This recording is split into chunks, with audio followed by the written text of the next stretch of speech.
Shalom, shalom, bien-aimés dans le Seigneur, nous sommes à notre rendez-vous avec le Seigneur, rendez-vous de comprendre les choses à venir, les choses qui arrivent, les choses qui y sont déjà d'ailleurs, et nous sommes dans le cadre de notre mission, cette affaire nous concerne tous. C'est votre bien-aimé, le pasteur Freddy Matadi, ensemble avec le docteur Alpha Lutete. Que la grâce de Dieu abonde dans vos vies. Connectez-vous déjà, partagez la vidéo, appelle un frère, une sœur pour lui dire écoutez, l'émission, cette affaire nous concerne tous, vient de commencer. Alors, nous sommes encore là avec le docteur Alpha, nous allons continuer et nous savons que, comme je disais la fois passée, l'homme de Dieu a sa cruche pleine, et nous serons vraiment bénis encore en ce jour. Nous allons dire merci à Dieu pour recommander ces temps d'émission entre les mains du Seigneur. Tu vas aussi prier, s'il te plaît, pour recommander ton cœur, demander à ce que le Saint-Esprit puisse t'éclairer davantage pendant que l'homme de Dieu va nous parler. Père, nous te disons merci. Nous te rendons grâce. Nous te rendons grâce, nous te bénissons. Nous nous recommandons à toi. Éternel Dieu de gloire, entre tes simples mains, nous nous recommandons à toi. Utilise-nous. Nous avons besoin de ta présence, besoin de ta lumière. Enfin, Seigneur, Dieu Tout-Puissant, que nous recevoir soyons la vie qui vient de éclairés. toi. Que ton nom soit béni, Père de Dieu, gloire. Accorde-nous la grâce parle. de comprendre ta parole. Parle au travers de nos Éclaire-nous, bouches. Seigneur Dieu Tout-Puissant, par ton Et Esprit Saint. sanctifie-nous par ta Cher parole. Saint-Esprit, viens Au nom nous de enseigner, viens nous parler. Notre Au nom de Saint Jésus-Christ, Sauveur. notre Seigneur et Sauveur, nous disons tous Amen. Amen. Shalom, docteur Alpha. Shalom, pasteur. Comment allez-vous? La grâce de Dieu continue à nous maintenir, pasteur. Nous allons bien. Vraiment, que Dieu soit loué. Merci beaucoup. Nous sommes dans la joie d'être encore là et je pense que tout le bien-aimé qui nous suit sont aussi dans la joie. Oui, la joie est partagée pour nous tous. Que le Seigneur vous bénisse, vous qui avez pris maintenant l'habitude de nous suivre sur Facebook, YouTube. Que Dieu vous bénisse. Gloire au Seigneur. Alors, l'homme de Dieu, nous te remettons la parole car nous disons que le temps compte. Nous ne voulons pas prendre beaucoup de temps dans les commentaires. Nous sommes dans cette affaire, nous concerne tous. D'autres personnes ont encore posé la question, mais c'est quoi cette affaire nous concerne tous? Bon, je voulais quand même l'homme de Dieu nous éclairer un peu et puis directement tu continues dans ce que Dieu t'a donné pour nous aujourd'hui. Oui, par ce passage biblique, je pourrais commencer dans 1 Jean chapitre 5, verset 19. 1 Jean chapitre 5, 1 Jean chapitre 5, 1 Jean chapitre 5. Ok, le verset 19. Que nous dit la parole de Dieu? Nous savons que nous sommes des dieux et que le monde entier est sous la puissance du malin. Nous savons que nous sommes des dieux et que le monde entier est sous la puissance du mal. Pourquoi nous disons cette affaire nous concerne tous? Étant habitants de la terre, nous vivons dans ce monde. D'accord. Ce monde vit une influence à une dimension supérieure de l'ennemi. D'accord. Satan. Alors, tout celui qui est habitant de ce monde doit savoir, il est déjà écrit, il était déjà écrit par Jean, le monde entier est sous la puissance du malin. Le malin qui n'est rien d'autre, celui que nous appelons Satan, adversaire de Dieu, ennemi de ceux qui adorent, de ceux qui aiment Dieu. Mais pour aller plus loin, ennemi de toute créature, celui qui a été créé à l'image de Dieu et à sa ressemblance. D'accord. Donc, tous les humains. Tous les humains. Comme la Bible nous avertit que le monde entier est sous la puissance du diable. Donc, le diable influence les pensées des humains. Le diable contrôle leurs actes parce qu'ils sont sous sa puissance alors. C'est ce que même nous voulons parler aujourd'hui. D'accord, ok. Parce que la fois passée, j'ai commencé à nous interpeller par rapport, sauvez-vous de cette génération perverse. D'accord. Nous avons commencé à voir cette génération, semblable à la génération de Noé. Là où c'était une génération où la Bible dit toute chair était corrompue. La terre entière était corrompue. Et l'homme avait corrompu sa voix. L'homme avait corrompu sa voix. Toutes les pensées de l'homme se penchaient uniquement vers le mal. Il y avait la violence, il y avait la méchanceté. Et Jésus va confirmer cela dans Matthieu 12 lorsqu'il dit: cette génération méchante et adultère me demande un signe. Nous avons commencé à énumérer certains points qui caractérisent cette génération perverse. D'accord. La corruption, la séduction, les troubles, beaucoup de choses dont nous avons énuméré la fois passée. D'accord. Bref, le mal a atteint un niveau très élevé. Très élevé. L'homme est corrompu à un niveau très élevé. L'injustice a atteint un niveau très élevé. La méchanceté, donc dans tous les niveaux. Que ce soit au niveau des hommes de science, au niveau des hommes qui font la politique. La politique, c'est pour le bien-être de la population. Mais la majorité qui font la politique aujourd'hui, je ne dis pas de tout le monde, la majorité, ce n'est plus pour le bien, le bonheur de la population, mais ils sont corrompus par la pensée satanique. Donc malheureusement, il faut dire ça comme ça, ils sont pris au piège. Pris au piège. Par Satan. Par Satan. Savez-vous que lorsqu'il a été précipité, la Bible dit malheur à la terre et aux habitants de la terre. De la terre. Donc, cela veut dire, même les anges connaissent, les anges qui sont restés avec Dieu connaissent qui est Satan. Oui. Quand ils ont dit malheur à la terre et aux habitants de la terre, Apocalypse 12, 12, malheur à la terre et aux habitants de la terre, parce qu'ils savent que celui qui était descendu vers la terre, il n'est pas un homme gentil, c'est un méchant. C'est lui qui a tenté de faire un coup d'état contre le Créateur. Wow. Séduire, il avait la capacité de séduire un tiers de l'armée de Dieu. Donc ce n'est pas, quand nous parlons de ces choses, ce n'est pas pour s'amuser, mais nous voulons révéler le sérieux de la bataille.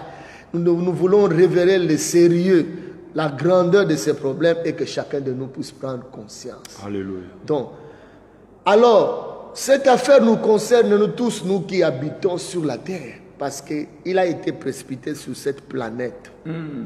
Et lorsqu'il a été précipité, il n'est pas descendu avec une grande gentillesse, avec une grande colère. Maintenant qu'il opère, depuis longtemps qu'il opère, mais dans ces moments dont nous parlons maintenant, les actions du diable se sont accentuées. Sachant qu'il a peu de temps. Sachant qu'il a peu de temps. Donc il a mobilisé toute son armée, toute son arsenal pour dire écoutez, il n'y a plus de temps. Il n'y a plus de temps. Nous devons bien travailler pour finir avec les humains. Finir, corrompre la race humaine. Mais Dieu a un plan de nous sauver. Alléluia. Dans son amour, dans sa bonté. Voilà pourquoi la Bible dit le Fils de Dieu est apparu pour détruire les œuvres du diable. Alléluia. Et pour nous sauver, nous accorder le salut. C'est ainsi, peut-être que vous nous trouvez comme ces gens-là exagèrent. Nous ne cessons de vous interpeller. Et en ce temps, nous sommes en train de vivre ce temps de la génération perverse. Nous avons vu la fois passée. C'est comparable au temps où les enfants d'Israël, les Juifs, ont vécu dans Babylone. D'accord. J'ai essayé un peu de faire ce parallélisme, cette comparaison. Lorsque les enfants d'Israël vont se retrouver dans Babylone. D'accord. Quand nous lisons les livres, tous les livres de Daniel, nous allons voir cela du premier chapitre jusqu'au dernier chapitre. Ils vont se retrouver en Babylone, ils sont partis en déportation. Et vivre dans Babylone, ce n'était pas une chose facile. Yes. D'abord, lorsqu'on révèle l'origine des mots Babylone, ça sort de Babel, qui veut dire confusion. Quand on lit le livre de Genèse, au chapitre 11, nous n'aurons pas le temps de tout lire, mais nous allons expliquer. au chapitre 11, à partir du verset 1er jusqu'au verset 9, la Bible dit, lorsque Dieu a créé la terre, les habitants de la terre étaient là, ils vivaient tranquillement. À un moment, ils ont eu la pensée de construire une tour. Une tour pour atteindre le ciel. Wow. Le ciel. Ça, ce n'est qu'un langage. Pour atteindre le ciel. Et la Bible dit qu'ils ont pris les briques de la terre pour fabriquer les briques qui leur servaient comme des pierres. Donc, les briques leur servaient comme des pierres. Des pierres. Donc, c'était vraiment des pierres, mais ça leur servait comme des pierres. On le verra, papa. D'accord. C'était pas des pierres. Et les bitumes, ce que nous appelons goudron, pour les servir comme des ciments. Ils ont commencé à monter leur tour. D'accord. À un certain niveau, Dieu, dans sa divinité, s'est tenu en conseil et dit non, ces gens-là sont unis. Rien ne peut les empêcher d'atteindre leur objectif. Descendons, confondons-les, que leurs travaux s'arrêtent et qu'ils se dispersent. D'accord. Dieu qui va prendre cette résolution. Papa, là où nous commençons là, c'est là où nous vivons la continuité de ce qui avait commencé là-bas. Donc la pensée, Babel là. De Babel, d'accord. À Tour de Babel, c'est ce que nous vivons jusqu'aujourd'hui. Donc le monde a continué avec ça. Le monde a continué avec ça, là où nous voyons l'union de toutes les nations. D'accord. Les Nations Unies. D'accord. C'est là, se retrouver dans un ensemble, se retrouver dans un regroupement des nations, où les nations perdent leur souveraineté, que nous puissions parler les mêmes langages, que nous puissions avoir la même pensée, que nous puissions avoir la même éducation, que nous puissions avoir la même religion, pourquoi que nous puissions avoir la même monnaie, même système politique. Pourquoi? Pour que nous soyons forts. Nous soyons forts et faire face à toute pensée de Dieu. Donc à ce moment-là, nous serons en mesure à nous opposer, parce que retenez bien ce que je vous dis là, à nous opposer même à toute pensée de Dieu. C'est ça même le but de Babylone. Leur but, c'est de se rassembler, de se constituer, tout le peuple, toutes les nations, à un même gouvernement, à un même système politique, à un même système d'éducation. Voilà pourquoi le pape disait la fois passée, quand il disait nous devons faire la maison commune. Communal la casa. Communal la casa. Quand il disait communal la casa. Donc, nous devons faire une maison commune. Voilà pourquoi le monde a pris le langage village planétaire. Donc, on doit se faire... Les globalistes, les mondialistes. Donc, on doit se faire tout ça un ensemble. Même pensée, même gouvernement, même politique, même religion, même éducation. La même éducation qui est donnée en Europe, c'est la même éducation qui est donnée ici. Donc, même civilisation. Et c'est lui qui s'oppose est considéré comme un homme dépassé, déphasé. On va le mettre en quarantaine. C'est ça la pensée de la mondialisation. C'est ça la pensée de la tour de Babel. L'homme de Dieu, je pose une question. En fait, quand je t'écoute parler, je me dis, à quoi est mauvaise cette pensée? Parce que quand tout le monde écoute, c'est dit, mais attends, tout le monde veut être uni. Est-ce que c'est mauvais d'être uni? Est-ce que c'est mauvais d'avoir la même pensée, la même éducation? Est-ce que c'est à quoi est cela? Si cela est battu sur Dieu, ce n'est pas mauvais. D'accord. Mais tout ce qui est battu hors de Dieu est finalement influencé par Satan. D'abord parce que nous comprenons déjà que parce que le monde entier est sous la puissance du malin. Dont les inspirations ne viennent pas de Dieu. Pasteur, vous voyez, au niveau de la tour de Babel, Dieu va descendre, il va confondre le peuple et il va les disperser. Ok. La confusion va venir parce que chacun maintenant aura son langage. Il va les disperser. Mais voyons quand Dieu travaille. Au jour de la Pentecôte, les gens n'avaient pas la même langue. Dieu était descendu, il les a unis autour de sa parole. Autour de sa parole. Les gens n'avaient pas la même langue. Mais quand le Saint-Esprit était venu, il s'adressait à tout le monde. D'accord. Vous comprenez? Ok. Autour de la pensée de Dieu. Ok.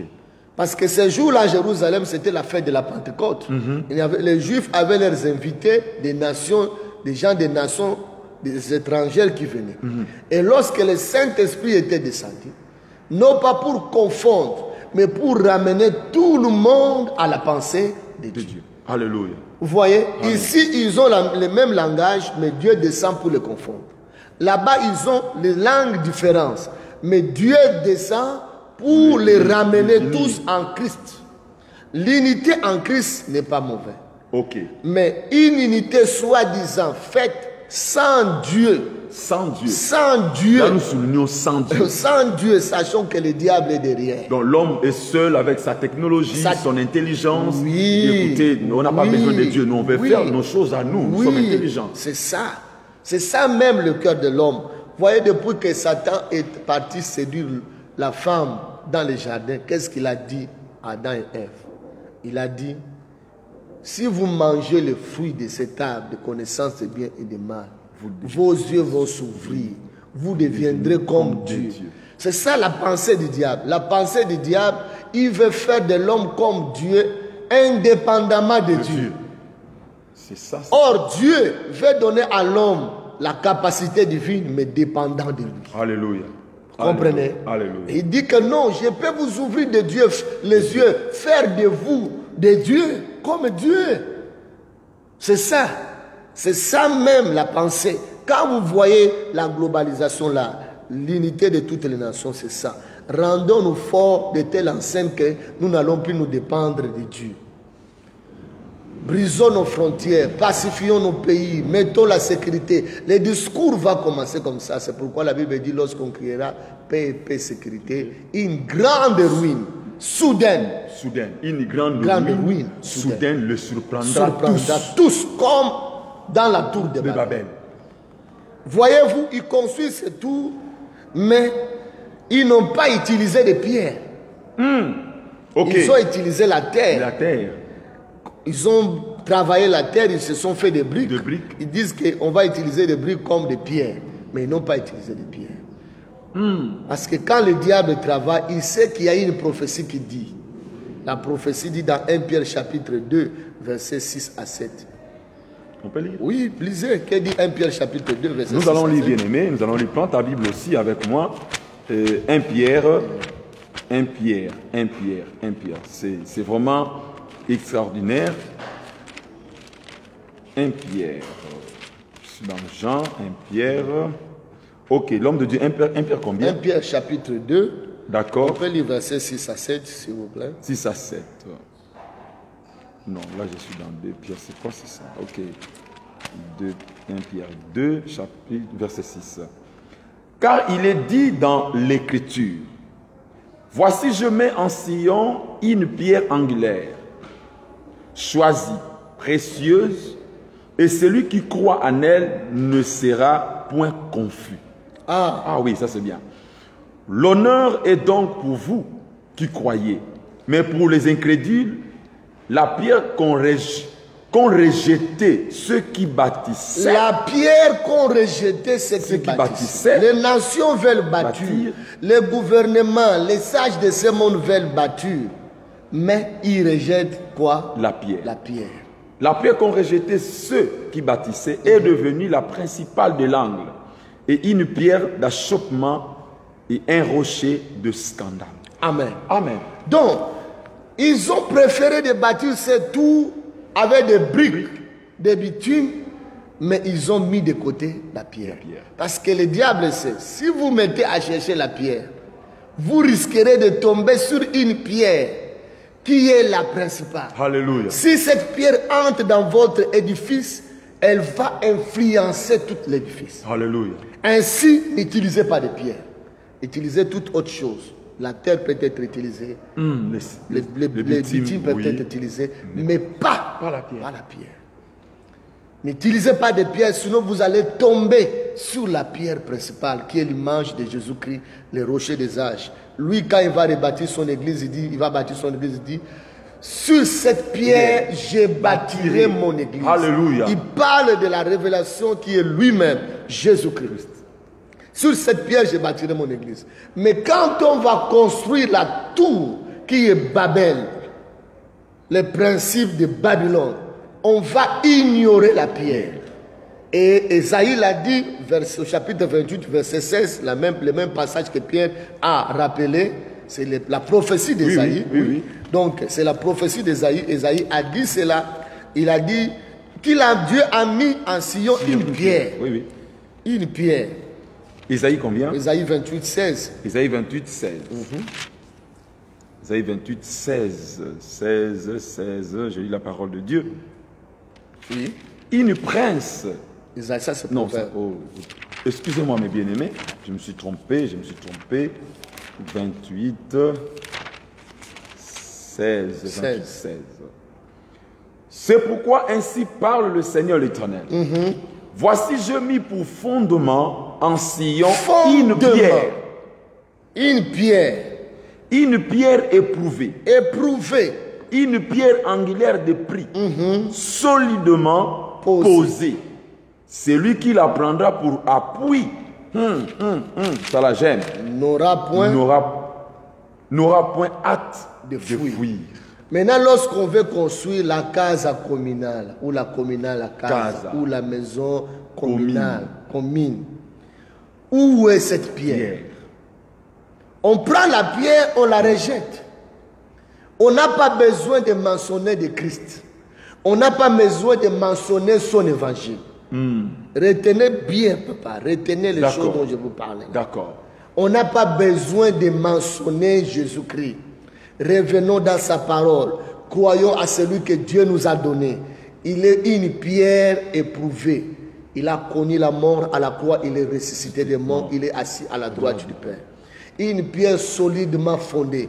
Il est la parole éternelle. Au commencement était la parole était avec Dieu. Alléluia. Tout passera, mais lui qui est la parole ne passera pas. Les hommes les prennent, ils les mettent de côté. Et ils disent, venons, rassemblez-nous en paix, en sécurité. Nous allons maintenant trouver des solutions ensemble. Et ils vont exclure les souverainetés des nations pour faire un ensemble, un monde global. Mais c'est à ce moment-là, la parabole de Jotam va s'accomplir. Lorsque nous lisons Juge chapitre 9, la parabole de Jotam va s'accomplir. Dans Juge chapitre 9, lorsque les arbres s'étaient réunis pour chercher un chef qui devrait régner. Juge chapitre 9. Juge chapitre 9. Oui. Parabole de Jotam. Le verset combien? Parabole de Jotam.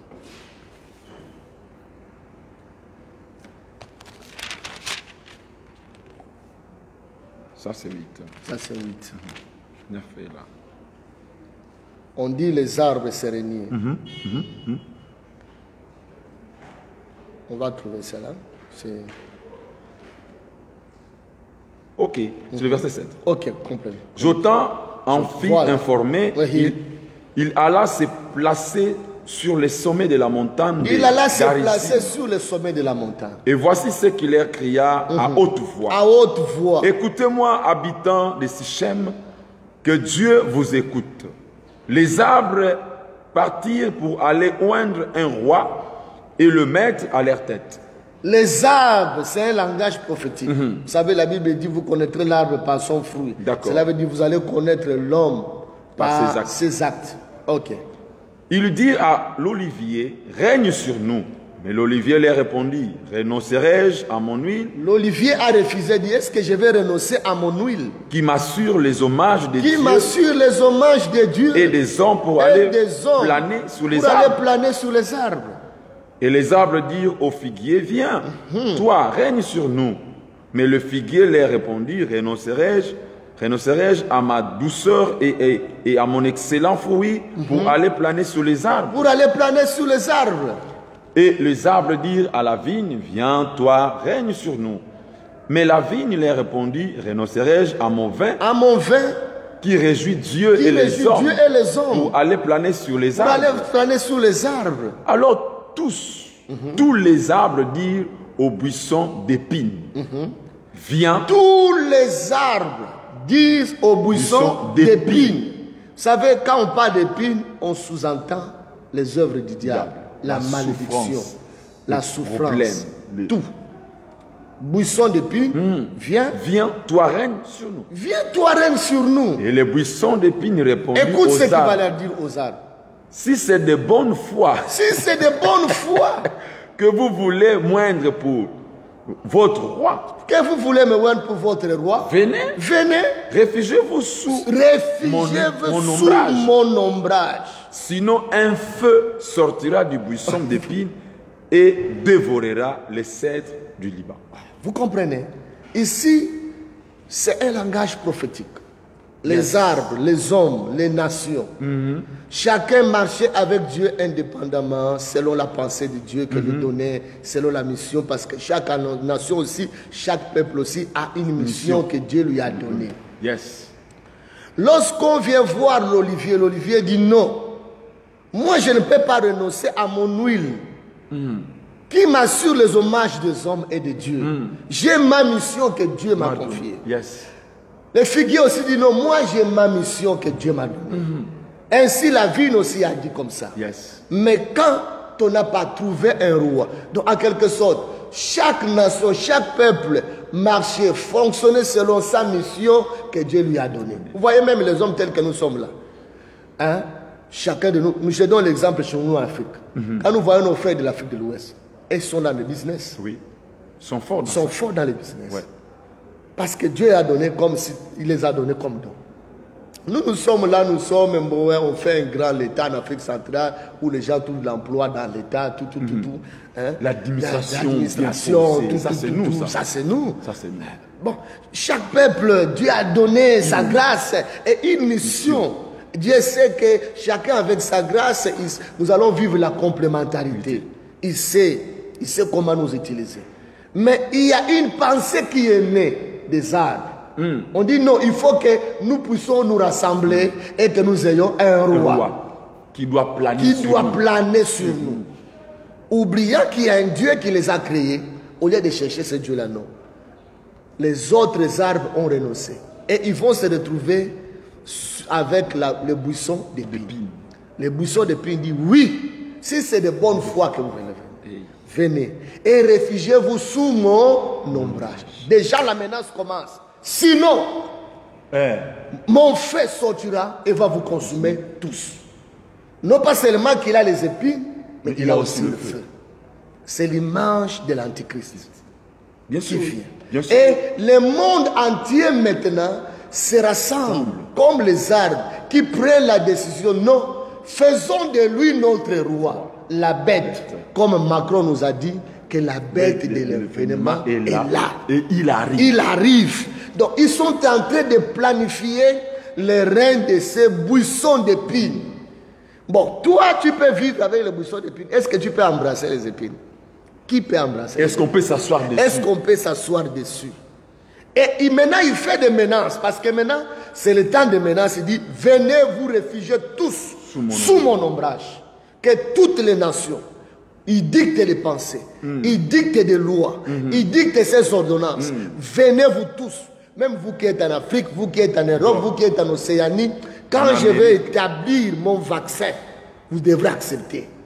L'ombrage, vous tous vous allez venir sous mon ombrage, en quelque sorte sous ma domination, sous mon autorité, sous ma gouvernance. Moi je vais commencer à vous gouverner.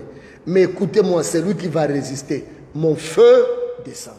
C'est ainsi, il y aura toujours des menaces à ceux qui vont accepter les lois dictées depuis le monde des ténèbres, depuis le monde satanique, dictées par le buisson de pin, dictées par la bête, l'antichrist, parce que certains disent que non, cette prophétie-là, c'était pour le temps de Daniel, c'était pour le temps de Jean. Les gens Daniel du Moyen-Âge, la Bible n'est pas de notre temps. Mais je vois le Seigneur Jésus-Christ à son temps parler des choses que Daniel avait prédit. 600 ans en arrière ou 700 ans en arrière. Comment il ramène ça à son temps? Il dit c'est ce qu'il a dit même dans Matthieu 24, quand vous verrez l'abomination s'établir dans les lieux très saints, comme Daniel l'a prophétisé. C'est lui qui lit. C'est lui qui va vous dire que la prophétie de Daniel s'est passée, c'est un menteur, c'est un fils de la perdition. Si tu vois sur ton téléphone, WhatsApp ou Facebook, passe. Dis-là, lui, là, c'est déjà un candidat d'enfer qui veut envoûter les autres. C'est lui qui va vous dire que non, les prophéties des gens s'est passé. C'est un menteur. Parce que le Seigneur a dit à Jean, dans Jean Apocalypse 4, il a dit, monte ici. Je te ferai voir les choses qui arriveront dans la suite du temps. Dans la suite du temps. Et Pierre dit au chapitre 1er, verset 10 à 12, il dit, les prophètes qui ont prophétisé dans l'ancien temps ont parlé des choses. Ils ont fait des investigations pour vouloir savoir à quel temps, les circonstances qui devraient se manifester pour vivre l'accomplissement de toutes ces choses. Il leur a été attesté par le Saint-Esprit, ce n'était pas pour votre temps. C'est pour ce temps que toi et moi, nous sommes en train de vivre. Les prophéties bibliques sont en train de s'activer maintenant. Il y a une grande activation de la parole prophétique. Donc, la parabole de Jotan, c'est ce qui s'accomplit maintenant. Alléluia. La parabole de Jotan. La mission de Tour de Babel, qui a échoué à ce temps-là dans Genèse 11, c'est cette mission qui est en train de se mobiliser maintenant avec l'Antichrist, avec déjà ses membres qui sont des fois dans nos gouvernements, qui sont dans nos actionnaires politiques, dans nos actionnaires économiques, dans toutes les dimensions ou toutes les couches sociales de notre société, ils sont là, en train d'activer encore cette pensée de la tour de Babel, que les gens s'unissent à un gouvernement mondial avec la même pensée, avec le même objectif, mais dans lequel l'Antichrist, la bête, va chapeauter avec la puissance des dragons, le diable. Alors, c'est pourquoi nous sonnons la trompette d'alarme. Il a commencé déjà à détruire notre société. La société est devenue une génération perverse, torturée, bizarre, confondue. C'est comme au temps de Babel. Vous comprenez bien le Seigneur. Le buisson de pin dit, venez sous mon ombrage. Celui qui ne viendra pas, le feu sortira de moi et le consumera. Vous voyez, les ordonnances qui vont commencer à tomber dans le monde seront des ordonnances de menaces. Voilà pourquoi on vous a dit, ne blaguez plus. Toi, pasteur, demain encore tu as préparé un message d'aventure. Arrête ça. Arrête. Un message d'aventure. Arrête. Dis au peuple de Dieu que Jésus revient bientôt. Révèle-les, il est temps de saisir la grâce de Dieu pour être sauvé. Alléluia. Révèle qu'il est temps de recevoir la grâce de Dieu pour avoir la marque de l'agneau. Alléluia. La marque du Fils de Dieu. Alléluia. En toi. Alléluia. Parce que les temps qui viennent ne sont pas les temps faciles. Et nous sommes déjà là dans ces temps compliqués. Arrêtons à nous amuser. Ce peuple ne nous appartient pas. Alléluia. Ce peuple appartient à Dieu. Dieu ne t'a établi que comme sentinelle. Et pourquoi veux-tu cacher la vérité? Parle aux enfants de Dieu. Parle-leur la vérité. Amen. La parole de Dieu. Dis-leur que non, le plan de l'Antichrist est en place. La bête de l'événement, comme on vous a dit, ce n'est pas de la blague, est là. Apocalypse 13 nous dit cela. Et nous devons nous préparer à la rencontre du Seigneur. Alléluia. Nous devons nous préparer dans la lutte de notre foi. Amen. Ce n'est pas le temps d'abandonner la foi, comme Hébreux chapitre 10, verset 35 jusqu'à 38 dit. Ce n'est pas le temps d'abandonner la foi, mais c'est le temps de persévérer pour sauver nos âmes. Homme de Dieu, vous voyez toutes ces réalités. Gloire au Seigneur. Je pense que j'ai essayé de parler de la tour de Babel, la parabole de Jotan. Tout cela dans le but de faire asseoir les reins de l'Antichrist. L'homme de Dieu, je voulais ajouter un verset pour le bien-aimé qui nous suit, dans Ésaïe chapitre 46, le verset 10. Pour vous faire comprendre que personne ne te dise, ne te dicte en te disant, écoutez, la Bible c'est le livre du Moyen-Âge, on n'a pas besoin de ça dans notre temps. C'est un mensonge diabolique. C'est un mensonge. Écoute ce que la parole de Dieu dit. Ça c'est Dieu qui dit, dans la bouche du prophète Ésaïe, j'annonce dès le commencement ce qui doit arriver. Donc c'est Dieu qui annonce. Comme j'ai écouté un docteur théologien qui dit, Jean qui a écrit l'Apocalypse ne pouvait écrire des choses qu'à son temps, et même les images devaient correspondre à son temps. et qui n'a rien à voir avec notre temps, bien aimé, c'est Dieu qui est le maître des temps et des circonstances. Dieu connaît la technologie d'aujourd'hui depuis le commencement du monde. Il n'y a rien qui lui échappe. Qu'est-ce que dit encore? La Bible dit ceci. Et longtemps d'avance, ce qui n'est pas encore accompli. Ce qui n'est pas encore accompli. Les avions que les Américains et les Russes fabriquent aujourd'hui, Dieu avait vu ça depuis. Oui. Parce qu'il connaît l'homme. L'intelligence vient de Dieu. Ça ne vient pas ça vient de Dieu. Donc Dieu est l'auteur de toutes choses, que personne ne puisse vous tromper. Donc suivez-nous avec attention, car le monde éternel est en train de travailler pour enlever la foi de beaucoup de personnes. L'homme de Dieu, c'était juste pour Merci beaucoup, commenter sur ce que tu viens de nous dire tout à l'heure. Merci beaucoup, pasteur. Alors, quand Dieu a vu ces plans, ces complots de la tour de Babel, il a compris que ce n'était pas son inspiration. Amen. C'était l'inspiration du diable. Il a compris que Satan est entré dans l'intelligence de l'homme pour le manipuler. Alors, la réaction divine était, lorsque nous lisons Genèse 11, versets 7 à 9. La réaction divine. Genèse 11, versets 7 à 9. Comment Dieu va réagir? 7 à 9. Allons. Descendons. Et là. Confondons leur langage. Afin qu'ils n'entendent plus la langue les uns des autres. D'accord. Et l'Éternel les dispersa loin de là, sur la face de toute la terre, et ils cessèrent de bâtir la ville. Amen. Dieu est descendu. Vous voyez tout ce qui se planifie là, aujourd'hui, là. Mais Dieu aussi a prévu. Je vais dire à tous les satanistes, peu importe ce que vous planifiez avec l'Antichrist. Mais un jour, le roi des rois, le Seigneur des seigneurs, allez lire Apocalypse 19. Il a dit qu'il reviendra. C'est lui qui monte sur le cheval blanc de l'Apocalypse 19. Amen. Il a dit qu'il reviendra. Et lorsqu'il reviendra, c'est pour confondre leurs plans. Ils ne prendront pas la terre pour l'éternité. C'est pour un temps, ils chercheront à dominer et à séduire les habitants de la terre. Mais leurs activités seront arrêtées un jour. Mais avant que leurs activités prennent de l'ampleur, nous voulons dire aux enfants de Dieu, notre monde est en train de prendre cette pensée babylonienne. D'accord. Comme les Juifs vivaient dans Babylone, c'est ce que nous allons commencer à vivre pendant ces derniers temps.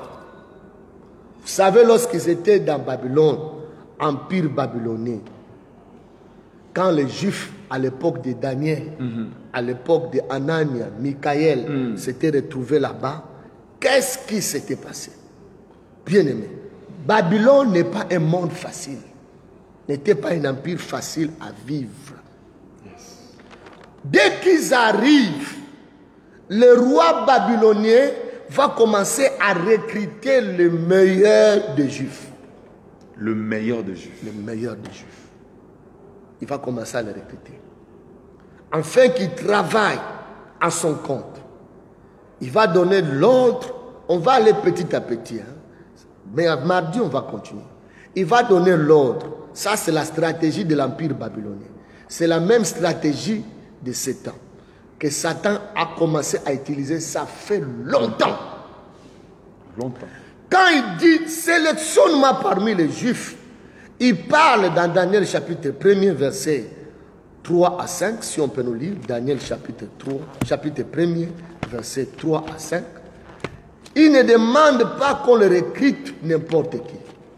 La stratégie babylonienne, c'est la stratégie que le diable est en train d'utiliser pour contrôler le monde aujourd'hui, pour contrôler le monde de notre temps et nous imposer son autorité, sa domination comme les buissons d'épines. Il recrute des intellectuels. Première stratégie, recrutement des meilleurs. Allons-y, lisons. Daniel chapitre 1, le verset à partir du verset 3. Le roi donna l'ordre à Ashpenaz, chef de ses unis, d'amener quelques-uns des enfants d'Israël des races royales des races royales ou de la famille noble, ou des familles nobles, de jeunes garçons sans défaut des corporel, jeunes avec la beauté, oui, oui, beaux de figure, beaux de figure, doués de sagesse, doués de d'intelligence sagesse et d'intelligence et d'instruction, et d'instruction, capables de servir dans le palais du roi, capables de servir dans le palais du roi, et à qui l'on enseignerait à le legs qui l'on enseignerait le et la legs langue des Chaldéens. et la langue des Chaldéens. Les diables, en montant cette tour de Babel maintenant que nous appelons la communauté internationale, le gouvernement des Nations Unies, avec sa pensée, il recrute les meilleurs dans le monde. Il ne recrute pas n'importe qui. Quand nous allons dans le monde sportif, il recrute les meilleurs, les talentueux. Quand nous allons dans la musique, il recrute les meilleurs, ceux qui ont de belles voix. Capables d'influencer Les autres. Quand nous allons, même dans le monde religieux, il va recruter les bons pasteurs, les bons prêtres.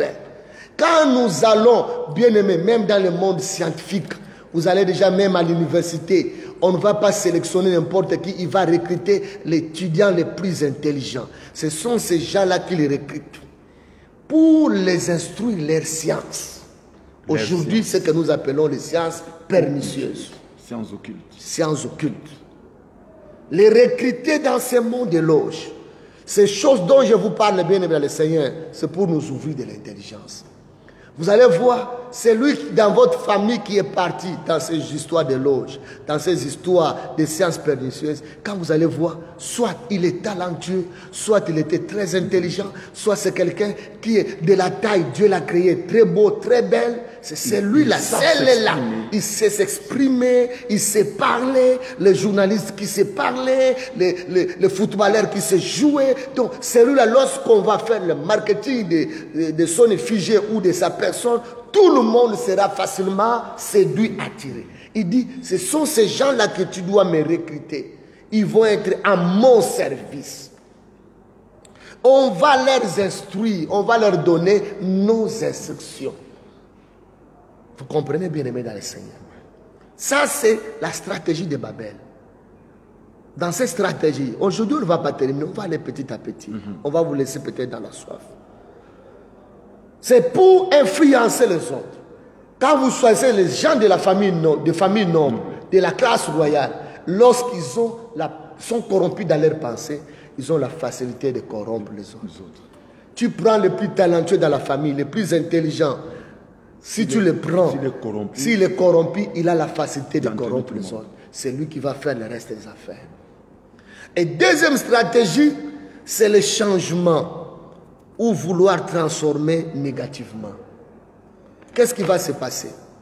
Papa, vous voyez, on va changer même leur alimentation. On dit, vous allez manger les mets du roi. Apparemment, c'est bon. C'est bon. Tu es élevé, tu manges à la table du roi. Tu vas commencer à dire, mais c'est que Dieu a dit. Je t'ai retiré de la poussière pour te faire asseoir au milieu des grands de ton peuple. C'est une élévation. Voilà pourquoi tout ce que tu appelles élévation n'est pas élévation. Ouais. Mais l'élévation véritable vient de Dieu. Il dit, ils mangeront les mets des rois. En attendant, par rapport à ces mets-là, il y avait des viandes sacrifiées aux idoles. Donc ça veut dire que c'est comme une forme de l'initiation.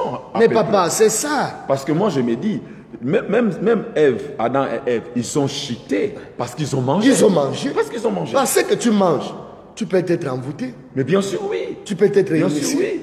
Je me dis que le diable est rentré en eux quand ils ont mangé. Oui. Et puis c'est parti. Oui. Et ça reste aussi un principe dans le monde de la sorcellerie aujourd'hui. Si on veut ensorceler quelqu'un, il faut toujours lui donner quelque chose à manger. Oui. Après ça, on venait te réclamer ça la nuit sous un autre forme. Hein? Donc, mais Daniel a compris cela et ses compagnons, ils ont dit non. Donnez-nous des légumes et autre chose. Mais vos viandes sacrifiées à vos idoles, nous ne mangerons pas cela. Ils ont refusé leur alimentation. Ils les ont changé même les noms. Ok. Oui. Quand on parle de noms, leur nom c'était Daniel, Michaël, Anania, Azaria. Mais on les a changés les noms pour leur donner les noms babyloniens. Les noms qui sont liés à leur Dieu. C'est vraiment une comme Négo, c'est un Dieu. Quand on dit Abed-Nego, serviteur de ces dieux-là. Donc vous voyez, la séduction, l'initiation dans le mal entre petit à petit. C'est quand aujourd'hui nous nous rendons compte comment est devenu le monde. Le monde est corrompu. Même à l'église on voit les gens corrompus. Même celui-là est corrompu. Même les hommes de science qui devraient être des hommes vraiment de conscience, vraiment qui ont prêté serment pour nous soigner. Les médecins là sont déjà corrompus. Même les pharmaciens sont corrompus. Ce n'est pas aujourd'hui qu'il a commencé. Ça fait longtemps qu'il a commencé le travail. Petit à petit, en attirant. Et aujourd'hui, on se rend compte, on vit dans un monde pollué. Donc, il a fallu que ces gens-là se conforment à leur Dieu. Si c'était seulement, ils s'étaient conformés à leur Dieu, c'était fini. La classe des Juifs allait être atteinte, corrompue. Mais Daniel et ses compagnons, ils ont refusé. Vous voyez, même lorsqu'on crie, les livres de Daniel, on n'a pas donné le nom, je pense, de Beltchachar là. Non, on a donné le nom de Daniel. On a donné le nom de Daniel. Vous comprenez? On a donné le nom de Daniel. Oh, écoutez-moi, comme le nom d'Azaria, qui veut dire Dieu est mon aide. Dieu est mon aide. Ouais. On t'enlève le nom d'Azaria, on te donne le nom d'Abed-Nego, serviteur de Dieu de Nego. Donc, le Dieu n'est plus ton aide. Or, en ces temps comme celui-ci, on te détache de ces dieux, de l'alliance de Dieu, on te connecte dans une autre alliance qui n'est pas de Dieu. Le nom de Michael qui veut dire qui est comme Dieu. On va lui donner le nom de Meshach. Vous comprenez? Le nom de Meshach, inspiré par le mal. Ce sont les noms babyloniens. Le nom de l'autre était Anania, qui veut aussi dire Dieu est miséricordieux. Dieu est gracieux. Mais on va lui donner le nom de Shadrach. Shadrach, c'est lui qui se laisse inspirer par le mal, qui se laisse guider par le mal. C'est ça la signification. Oh là là. Et le nom de Daniel qui veut dire Dieu est mon juge, l'éternel est mon juge. On va lui donner le nom de Beltchachar. Nom qui est lié à une divinité babylonienne. Vous comprenez? Donc, c'est ça la mission de Babylone. Un peu petit à petit, ça vient avec une séduction, lentement et doucement. Toi, tu vas dire, ce n'est qu'un nom qu'on a changé. Sans brutalité. Mais tu ne sais pas à quoi est collé ce nom.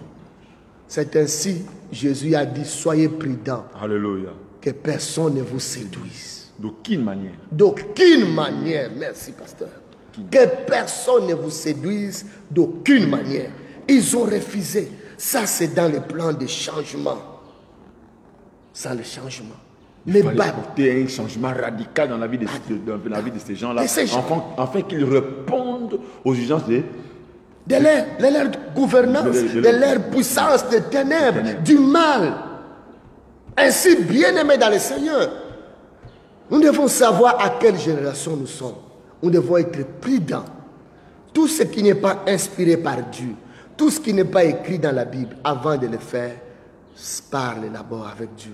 Si l'Esprit de Dieu ne te donne pas l'aval, ne le fais pas. Amen. Troisième stratégie pour terminer aujourd'hui là.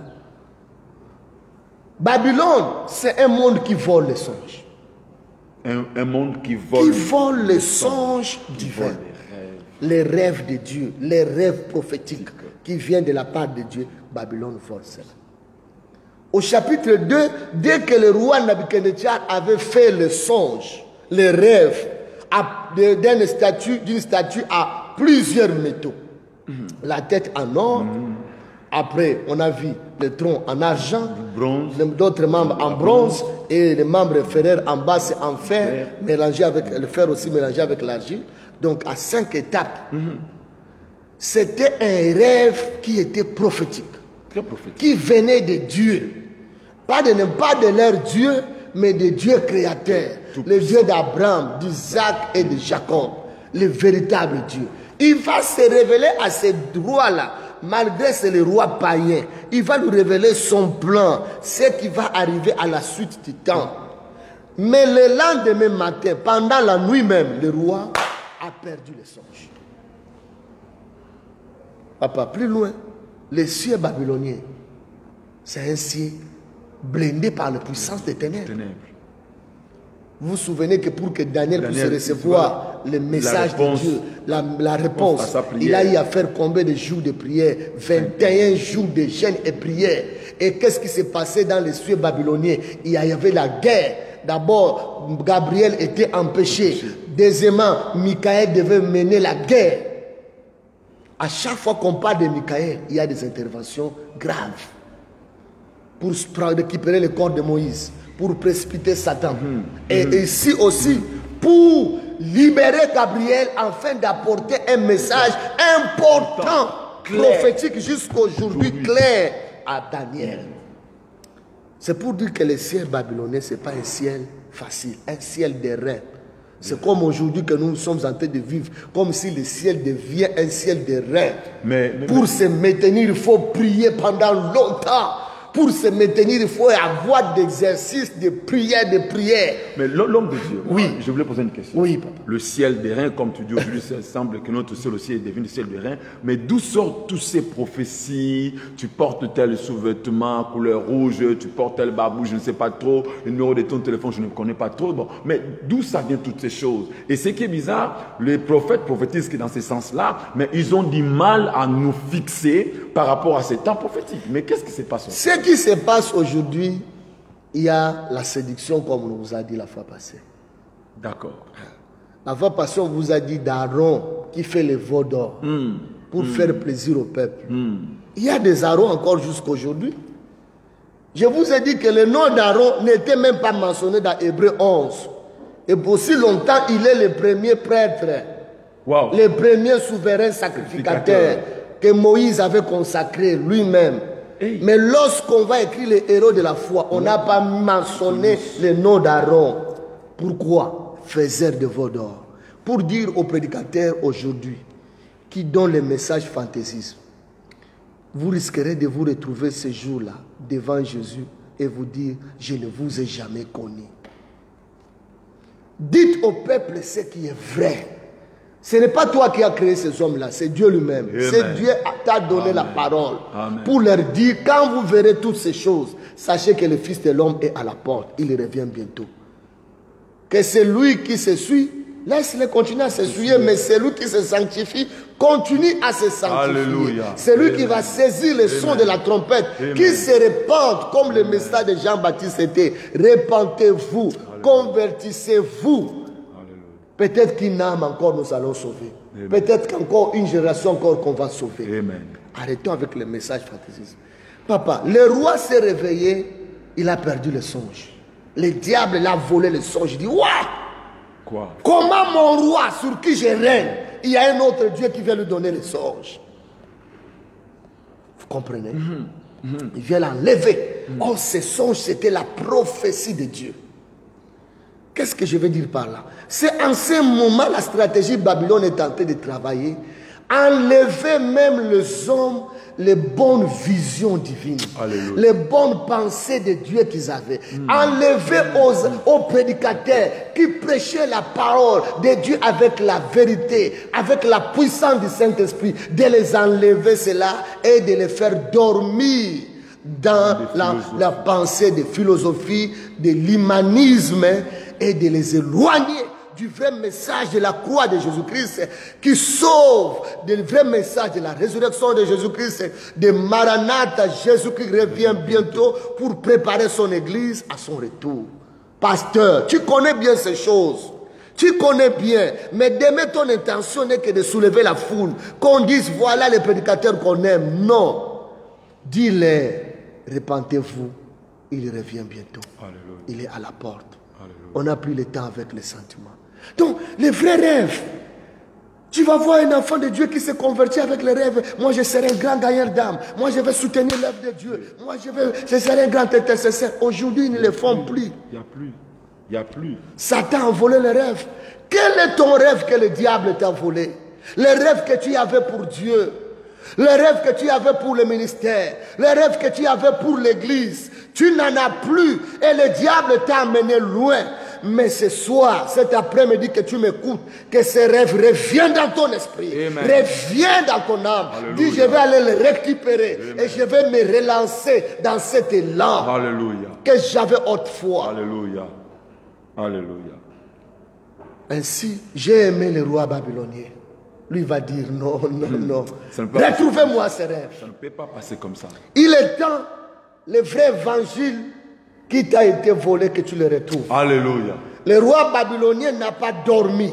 Il a réuni tous ses sages, tous ces magiciens. Il dit, retrouvez-moi mon rêve. Si vous ne le trouvez pas, vous ne mangez pas en vin ici. Vous n'êtes pas payé en vin. Je vais dire à une autorité politique, les vrais rêves existent. Alléluia. Qui dépasse les rêves de toutes les loges, je ne sais pas, maçonniques, Rose-Croix, je ne sais pas. Les vrais rêves existent. Les rêves de Dieu existent. Rappelez-vous que Pharaon a eu les rêves de Dieu. C'est Dieu créateur tout-puissant. Donne même des rêves au roi. Donne même les rêves à ceux qui sont élevés en dignité. Donne les rêves. Il a donné les rêves à Nabuchodonosor. Il a donné les rêves à Pharaon. Il est capable de se révéler en vous et de vous parler. Il existe. Il est le même hier, aujourd'hui, éternellement. Et si vous avez perdu vos rêves, il y a des vrais hommes de Dieu qui peuvent vous aider à retrouver les rêves de Dieu que vous avez perdus pour diriger vos nations, pour diriger vos peuples, pour diriger les gens que Dieu a mis sous votre commandement. Le vrai rêve ne vient pas d'ailleurs, ne vient pas d'une maison quelconque, mais le vrai rêve vient du Dieu Tout-Puissant. C'est lui qui est assis au-dessus de tous les hommes. C'est lui qui domine sur les règnes des hommes, l'Éternel des armées, Yoshua Amashia. C'est lui qui s'est fait homme, qu'on a appelé Emmanuel, Jésus-Christ de Nazareth. Il est le même hier, aujourd'hui et éternellement. Il sauve les rois. Il s'est levé au roi. Il est le même hier, aujourd'hui et éternellement. Voilà pourquoi nous vous disons que cette affaire vous concerne tous. Nous concerne tous. Ne vous laissez pas séduire par les buissons d'épines. Vous allez vous retrouver sous son piège. Vous allez vous dire, mais on ne croyait pas en s'engageant qu'on va se retrouver sous ces pièges. On ne croyait pas que c'était pour perdre notre souveraineté. On ne croyait pas que ce serait avec ces menaces. On a commencé avec soi-disant une fraternité. Maintenant, ce sont des menaces. Parce que Satan est ami de personne. Il n'aime personne. Il n'aime personne. Mais Dieu, c'est un Dieu d'amour. Amen. C'est un Dieu d'amour. Dieu d'amour. C'est un Dieu d'amour. Bien-aimés dans le Seigneur, nous allons nous arrêter aujourd'hui là. Mais je vous demande mardi, soyez connectés. À midi, nous serons encore là. Nous allons continuer à parler sur toutes ces stratégies de Babylone. Nous allons voir comment il y a eu le renversement de l'adoration. Alléluia. Alléluia. Mais dans toutes ces choses, il y a eu des jeunes hommes comme Daniel, Anania, Michaël, Azaria qui ont vaincu. Alléluia. Pour dire à un enfant de Dieu, Jésus a dit dans Jean 16 au verset 30 que j'ai vaincu le monde. Prenez courage, vous aussi, vous allez vaincre. Amen. Nous aussi, nous allons vaincre. Que le Seigneur vous bénisse. Alléluia. Que le Seigneur vous garde. Amen. Que son esprit illumine vos esprits, vos cœurs, qui vous garde à lui. Toi qui as perdu la foi, reviens maintenant à lui. Tu es devenu rétrograde, tu t'es refroidi. Récupère ton rêve, reviens à lui. Ses bras sont encore ouverts. L'arche est encore ouverte. La grâce est encore là. Amen. Que le Tout-Puissant vous bénisse. Au nom de Jésus-Christ. Gloire au Seigneur. Nous acclamons le Seigneur, nous acclamons notre Dieu. Gloire. Il est merveilleux. Il est merveilleux. Bien-aimés, nous sommes arrivés à la fin de notre émission. Nous allons nous retrouver mardi à midi. Bien-aimé, prends ce moment au sérieux, car ce n'est pas pour s'aventurer que nous sommes en ligne. Dieu nous a recommandé de le faire et nous sommes en train de faire notre travail. Et vous, à votre tour, partagez la vidéo. Si tu comprends le message, partage avec les membres de ta famille, partage avec tes soeurs, tes frères, dans le travail, tes collègues du travail. Partage. Bien-aimés, revenons à notre premier amour pour l'œuvre du Seigneur. Le diable est en train de travailler. Nous ne devons pas croiser les bras. Nous devons aussi travailler. Que la main de l'Éternel, Dieu Tout-Puissant, soit dans vos vies, au nom de Jésus-Christ. Amen. Amen. Shalom, shalom. Shalom.